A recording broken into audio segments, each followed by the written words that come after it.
Here is a quick revision of अलंकार। अलंकार जो होते हैं वो 3 टाइप्स के होते हैं। जो ल है उसको जब हम टेढ़ा करेंगे तो वो 3 की तरह दिखेगा। सो अलंकार 3 टाइप के होते हैं। उस शब्दालंकार जो कि 5 प्रकार के होते हैं, उसको आप कैसे याद रखोगे? श, फिर उसकी डंडी, फिर ब, फिर द में आ की मात्रा, इस तरीके से 5 वर्ड हो जाएंगे। सो 5 टाइप्स के शब्दालंकार। अब आता है अर्ध अलंकार। अर्ध अलंकार में क्या आएगा? थ पे जो ऊपर र फोड़ते हैं उसको जब हम एक्सटेंड करेंगे तो 6 की तरह दिखेगा। सो 6 टाइप के अर्ध अलंकार। फिर उभय अलंकार। अब शब्द अलंकार जो होते हैं उसमें जो शब्द होते हैं उनके थ्रू हमको क्या मिलता है? जादू मिलता है, जो कि एक पोयम में होता है, कविता में होता है। अब शब्द अलंकार के कौन कौन से प्रकार है? अनुप्रास अलंकार, यमक अलंकार, श्लेष अलंकार, पुनरुक्ति प्रकाश अलंकार और विकृति अलंकार। अब अनुप्रास अलंकार में क्या होता है? जो शब्द बार बार रिपीट होते हो, जैसे रघुपति, राघव, राजा, राम, तो यहाँ पे र बार बार रिपीट हो रहा है।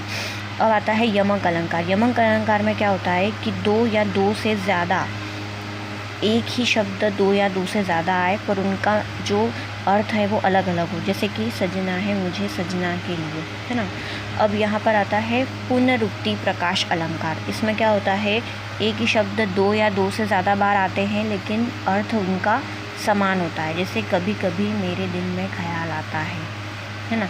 अब आता है श्लेष अलंकार। श्लेष अलंकार में एक ही शब्द के अनेक अर्थ होते हैं। एक तरीके से ये बोल सकते हैं, श्लेष का मतलब होता है चिपका हुआ। जैसे कि इसका एक उदाहरण है, हे प्रभु हमें दो जीवन दान। सो ये जीवन का मतलब होता है पानी, उम्र, पैसा। तो एक ही शब्द के अनेक अर्थ होना, वो श्लेष अलंकार कहलाता है। विकृति अलंकार में क्या होगा? जब किसी कविता में किसी वाक्य या किसी कथन का हम जो अर्थ निकालते हैं वो दूसरा अर्थ निकालते हैं, जो उसका अर्थ है वो नहीं। जैसे कि कौन तुम? घनश्याम हम। मतलब कि सामने वाला पूछ रहा है कौन तुम, तो वो बोलता है घनश्याम हम। मतलब घनश्याम तो क्या होते हैं? बादल भी होते हैं, बहुत सारी चीज़ें होती। घनश्याम का मतलब पर्यायवाची। सो यहाँ पर बादल थोड़ी ना बोलेगा, इस तरीके से। अब आता है अर्थ अलंकार, जो कि 6 प्रकार के होते हैं। इसमें क्या होता है? उसके वर्ण के अर्थ का जो मैजिक होता है पोयम में। इसके जो 6 प्रकार है वो है उपमा अलंकार, रूपक,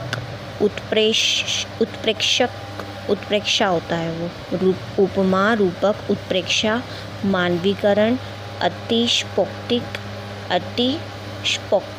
और संदेह। ये सब अर्ध अलंकार है। सबसे पहला आता है उपमा अलंकार, जिसमें शब्द दिखेंगे हमको वाक्य में, जैसे कि सा, से, सी, समान, सरिस, सम। तो ये सारे शब्द उपमा अलंकार को दर्शाते हैं। इसका उदाहरण है मुख चांद सा सुंदर है। यहाँ पर जो मुख है वो उपमेय कहलाएगा, जो चांद है वो उपमान कहलाएगा। इस जो उपमेय और उपमान, अब क्या होता है? उपमेय वो होता है जिस चीज़ की हम तुलना कर रहे हैं, और उपमान वो होता है जिस चीज़ के द्वारा हम तुलना कर रहे हैं, वो उपमान कहलाता है। जिस चीज़ की तुलना की गई है वो उपमेय, और जिस चीज़ से तुलना की गई है वो उपमान। अब आता है रूपक अलंकार। इसमें उपमान और उपमेय का कोई भी लेना देना है ही नहीं। इसमें हम योजक चिन्ह देखेंगे। इसका उदाहरण है मैया में तो चंद्र खिलौना ले हो। यहाँ पे चंद्र खिलौना के बीच में क्या है? योजक चिन्ह। तो क्या रहेगा? ये रूपक अलंकार, अर्ध अलंकार, रूपक अर्ध अलंकार। अब आता है उत्प्रेक्षा। उत्प्रेक्षा अलंकार में क्या होता है कि उपमेय में उपमान की संभावना, मतलब कि हमको गैस करना पड़ता है, मानना पड़ता है किसी भी चीज़ को। जैसे कि इसमें शब्द कौन कौन से आएंगे उत्प्रेक्षा अर्थ अलंकार में? मानो, मनु, मनहु, जानो, जनु, जनहु। तो ये जितने भी शब्द है ये उत्प्रेक्षा अर्थ अलंकार में आएंगे। अब आता है मानवीकरण। मानवीकरण में क्या होगा? प्रगति का चित्रण मानव जीवन के साथ, मतलब कि उस पंक्तियों में क्या रहेगा? प्रकृति का चित्रण जो रहेगा ना वो मानव के जीवन के साथ चलेगा। इसका उदाहरण है मेघ आए बड़े बन ठन के सवर के, इस तरीके से। अब आता है अतिशयोक्ति।